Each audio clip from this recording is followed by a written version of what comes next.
Please. Thank you very much. Good afternoon and welcome back so promptly after lunch.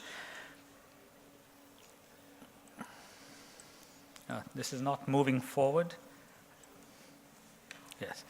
So if we look at the human cornea, most of the sensory innervation comes from the trigeminal nerve. It goes to the brain from the ophthalmic division. There is also some sympathetic innervation. But as you approach the limbus, you will see there are single or double branches. They come in as two or one, and they divide into two. They make their way along in the stromal plane, come to the subbowman's plane, pierce the Bowman's membrane, and then end in these terminal bulb-like structures. And from these bulb-like structures, you get these neurites, or the nerves that form the subbasal plexus. From the subbasal plexus, you will find all the nerves converge to the lower two-thirds of the cornea and end in the formation of a whorl. And from these nerves, going vertically upwards, are intercellular nerves between the epithelium, and they end both between and inside the epithelial cells.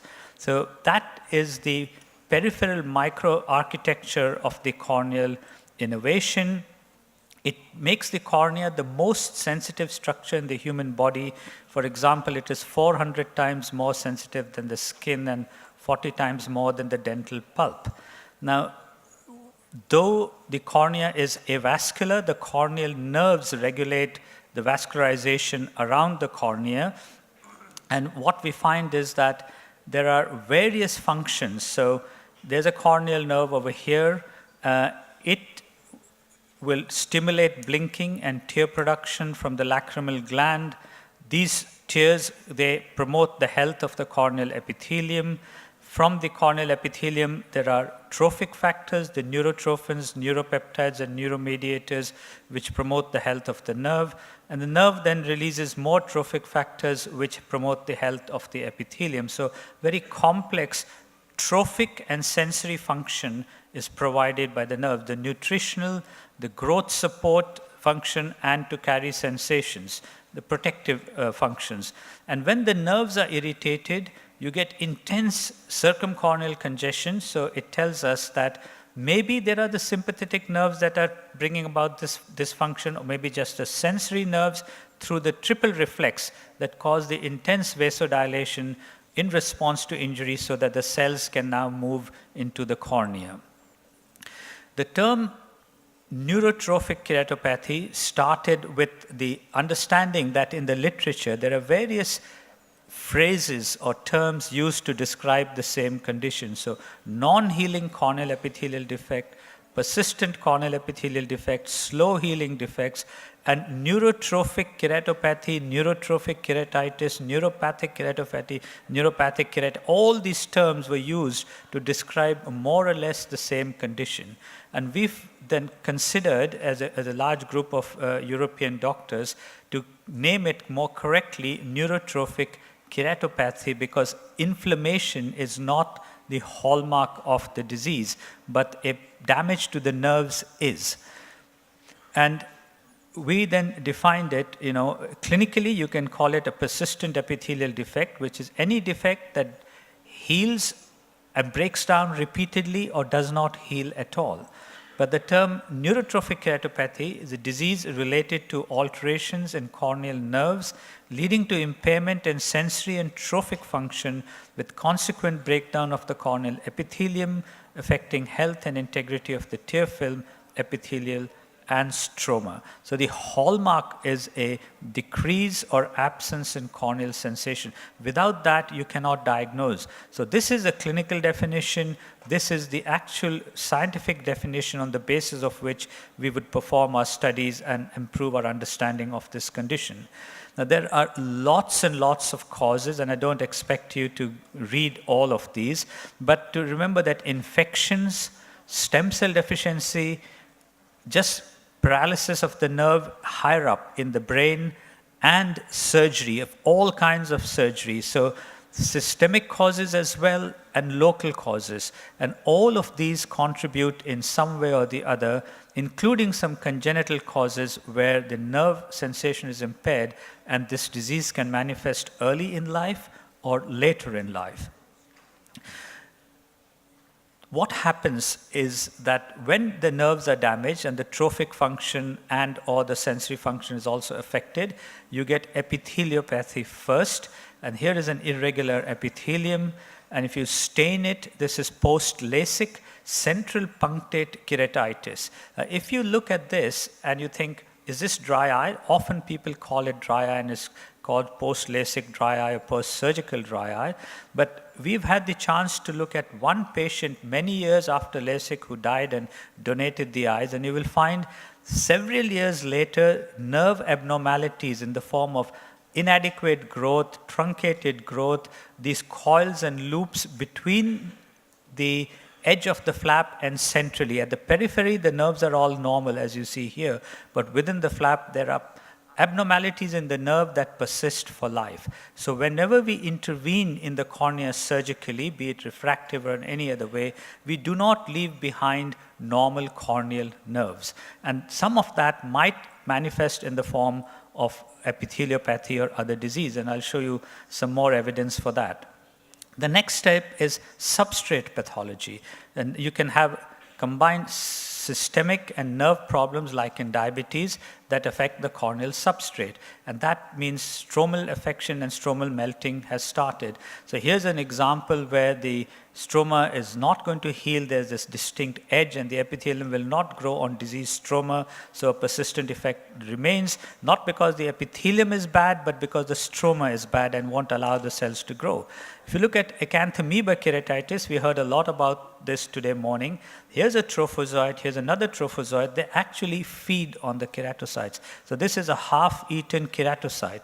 And as they eat all the keratocytes, the trophic factors released by the keratocytes that promote epithelial growth on the stroma are gone, and stromal pathology therefore affects the ability of the epithelium to grow and increases the chances of stromal melting.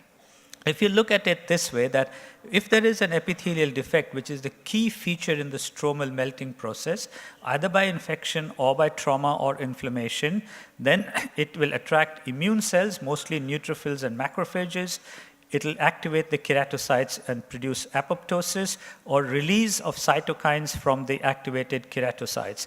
These are mostly in the form of metallic metalloproteases or matrix metalloproteases, and you get matrix metalloproteases from the keratocytes, you get inflammatory cell metalloproteases and other proteases from the neutrophils and macrophages. When these come together, they will cause a stromal melt. But underlying all these and connecting all these conditions is the damage to the corneal nerve affecting sensory and trophic functions. And that is how you see the evolution from an epithelial defect or an epitheliopathy to a defect to stromal melting happens in patients with this kind of a disease.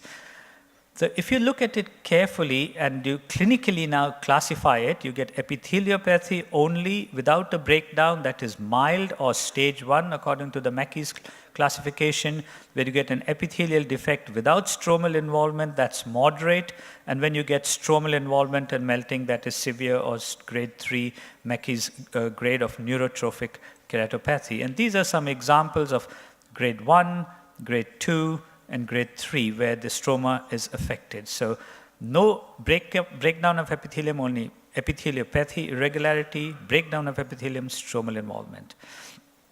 If you look at these clinical features in detail, you will find there's symptoms of dryness, photophobia, inability to read for prolonged periods because of rapid breakup time, and a reduced blink rate. So all these will be features in the mild stage, and the symptoms are, like we said over here, these are driven by the epitheliopathy. And patients may say it's worse in the mornings, waking up when there's air conditioning. So dry eye symptoms become a feature, and that is why the confusion comes, where people then diagnose this as dry eye and treat it for months without checking corneal sensation. And that is going to be the take-home message, one message: you must check corneal sensation in any protracted corneal pathology, not just when you think it's NK, because you will not know unless you test it. In the later stages, this frank epithelial defect comes on, which is not going to heal. Now, this is classic of stem cell deficiency with the rolled edges, but the Bowman's underneath is intact. Again, depending on the location, the patient has symptoms of pain, and we'll come back to this. The pain may or may not be a feature depending on how much the nerves are damaged. And sometimes there is a huge defect but little pain, and sometimes there's a lot of pain without any epithelial defect. So these are what you would see in the moderate stage. And then as we go further, and these are both examples of the same patient with herpes zoster, where you can see that the epithelial defect has resulted in a stromal melt, and now you're in the severe stage or grade 3. And like we said before, the symptoms and signs do not progress sequentially because the nerve damage complicates the evolution of the symptoms.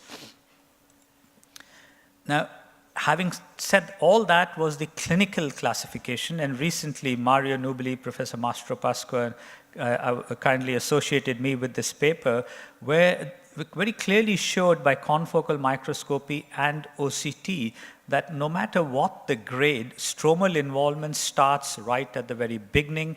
Epitheliopathy and nerve changes are manifest right at the very beginning. So you can see here the keratocytes are, this are the stromal level, very, very activated keratocytes. All the processes are visible. Here you can see the subbasal nerve plexuses. Some of them are dying off, and there are few. But if you look at the stroma, here we would call this mild, or grade 1. Stromal involvement has already started. So with the advent of new technologies, our understanding is improving. Here you can see in the moderate stage also there's quite a lot of stromal involvement, although clinically we would call this stage 2 or moderate, no stromal involvement, but in fact at the subclinical level, stromal involvement has already started. And of course, when the stroma is clinically involved, as you can see the melting and so forth, you can see that on OCT as well. And you can then see keratocyte apoptosis. Some of them are activated, but the subbasal nerves are getting more and more destroyed. So we are, even as I speak, understanding more about the pathophysiology of the condition. But clinically, we have to remember these few things, very important new concepts in the understanding of not only neurotrophic keratopathy, but dry eye disease as well. Hyperesthesia and paresthesia are manifestations of corneal nerve pathology. How many times we see patients who complain of severe pain, you put fluorescein and there is no staining at all, pain without stain. So imagine if you have a nerve pathology, it doesn't always die. There is a stage when the nerve is firing more. When it is irritated, it is triggering more impulses. So you have hyperesthesia, paresthesias, abnormal sensations, allodynia. All of these will manifest with hardly any signs, but a lot of symptoms. So this is the first stage of nerve pathology.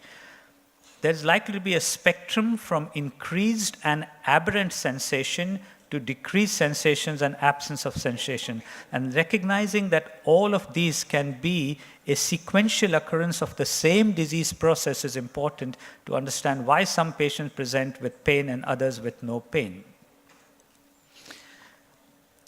As the disease progresses in the nerves, then the sensations can completely go, and you have lots of signs, and the patients have no pain, because now there is nothing there to carry the pain sensation. Doesn't mean the patient is getting better. The patient thinks he's getting better, but actually the disease is getting worse because now the nerves are more damaged. So that is something we have difficulty in explaining to the patients, that you have worse disease even though your symptoms have got better. And this is, again, important that hypoesthesia can be present with symptoms of neuropathic corneal pain. So you are actually testing the sensation and it is low, but the patient's got more pain. So that's a controversy or a paradox. How can there be more pain with less sensation? And this is because what happens is that sometimes the pain becomes more and more centrally embedded, and the pain is now more a central phenomenon than a peripheral phenomenon. And one of the ways of which we tell that apart is if you take a local anesthetic drop and you put in the patient's eye and the pain immediately goes, you know it's all peripheral pain. If the pain stays despite putting the local anesthetic drop, then you know it is not related to a peripheral cause, it is more central. Very useful, simple clinical test. The corneal sensation can be absent with normal conjunctival sensitivity. So remember, whenever there is corneal pathology, like with the herpes simplex virus, not only can the conjunctiva have normal sense and the cornea absent, but different parts of the cornea can have different levels of sensation. Hence, it's important to test the cornea in more than one site. And corneal hyposthesia can affect the ulcerated area only, but the surrounding can be normal, which is what I just said. Different parts can have different sensation. Now, if you step back from neurotrophic keratopathy and look at many other diseases. So here is bullous keratopathy. Here is keratoplasty. Here is keratoconus. Huge abnormalities in corneal nerves occur in many, many, many diseases. We cannot see them. These are all histological whole mount stains with acetylcholinesterase technique. We can see in these buttons. There is tremendous amount of hyperregeneration. There is loss. There is abnormal thickening, there's coiling in the region of the cone, there's absence of corneal nerves here and hyperproliferation of corneal nerves. All this is happening in our corneas of our patients, and we have to understand that this is part of the disease we are treating, not just what we can see. And these are even difficult to see with confocal because the amount of the area you can see is very, very limited unless you get a big map of the whole cornea. So we have to keep that in mind. This was just to prove that point. And the other thing which you have to bear in mind, which is very important clinically, is that if you have a lesion here between the brain and the trigeminal ganglion or affecting part of the trigeminal ganglion, not all of it, corneal sensations will be zero. But the epithelium will not break down. There will be no stromal melting, because the trophic function is preserved. The cells, these are unipolar ganglion cells. The neurons from here will go to the cornea. They will continue to support the cells with the neurotrophins, the nerve, and the cell will produce the nerve growth factors. And the trophic function will remain. Epithelium breakdown does not occur, but you test the sensation, and the cornea has no sensation. On the other hand, if the lesion is affecting the complete ganglion or postganglionic, then you have the high risk of neurotrophic keratopathy because trophic and sensory functions are affected. So there is a dissociation between trophic and sensory functions. And in these patients, in the top group, if you do confocal microscopy, you will see the subbasal nerves are equal on both sides. So if you have a patient with zero sensation and the subbasal nerve plexus is intact, the prognosis is good. If the subbasal nerve plexus is also affected, then trophic changes will happen and the prognosis is poor. So that's the importance of this clinical findings. We published 2 papers on this a while ago, and this is just how to test corneal sensation. Most of us do not do this in the clinic. There are various ways in which you can test a corneal sensation, but I will just illustrate this with a quick video. We use a cotton wisp. We can use the Coche-Bonnet, or you can use the Belmonte scissiometer. Most of us will either use this, and some of us will use this, but very few use this because commercial availability is not that ready as is the Coche-Bonnet.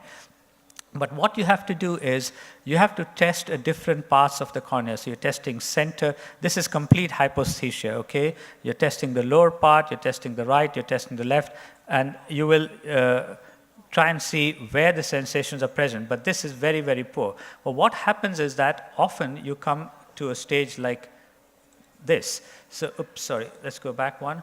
So what's going to happen here is that the patient, you're testing the sensation, and occasionally the patient will blink. Now, if the patient sees your cotton wisp or tissue coming, they're going to blink, but they're also going to have some normal blinks while you're testing. So if the normal blink corresponds to your touching the cornea, doesn't mean they're responding to your touch. So you have to bear that in mind while you're testing corneal sensation, because sometimes they blink and sometimes they don't, and you can, even when you're testing the same site, so you can tell maybe it was just a correspondence with the normal blink. Treatment, I'm not going to go into details. There are many, many drugs and interventions and drops, etc. But you have one lot for the mild stage, then you overlap that with what you go for the moderate and for the severe. I'm just going to give you some principles. You eliminate the obvious cause if there is there. Treat the underlying pathology wherever possible. Topical lubricants, always preservative-free. Then you can use anti-inflammatory agents, which are steroids. You have cyclosporin. You have the lifitegrast and the metalloprotease inhibitors, tetracyclines you give orally to stop the melting. And then you promote epithelial healing. And there are some new things over here. I have no financial interest in any of these. The coenzyme Q10, casicol, which is a substrate regenerating agent, autologous serum, and now we have this oxovate or recombinant nerve growth factor, Seni-German. All of these have been tried and tested, and Mario and his colleague are going to tell us more about nerve growth factor, so I won't go into details of those. Just to give you a summary of all the surgical interventions, right from a frost suture to a pad and bandage, punctal plug, bandage contact lens, Botox, ptosis, S.I.TRA.C, this is the gold standard for treatment of persistent epithelial defects of neurotrophic origin, conjunctival flaps, which can be pediculated. This is amniotic membrane graft or non-pediculated conjunctival grafts. Therapeutic corneal grafts. Poor sensation is very bad prognostic indicator for healing. So you have to be very careful before you do a penetrating graft. And of course, gluing, if there is infection, then you treat that. But even without infection, gluing is very, very effective. And then lastly, where there's stem cell deficiency, you do limbal transplant. So that's the summary. Make a correct diagnosis, treat the associated condition, treat dry eye, use unpreserved medication as much as possible. Think of the newer drugs and their rightful place in the management of these conditions. There are a lot of interventions which are non-surgical, and then there are a whole host of surgical interventions. A combination of these will usually help you treat most of your patients with this condition. Thank you.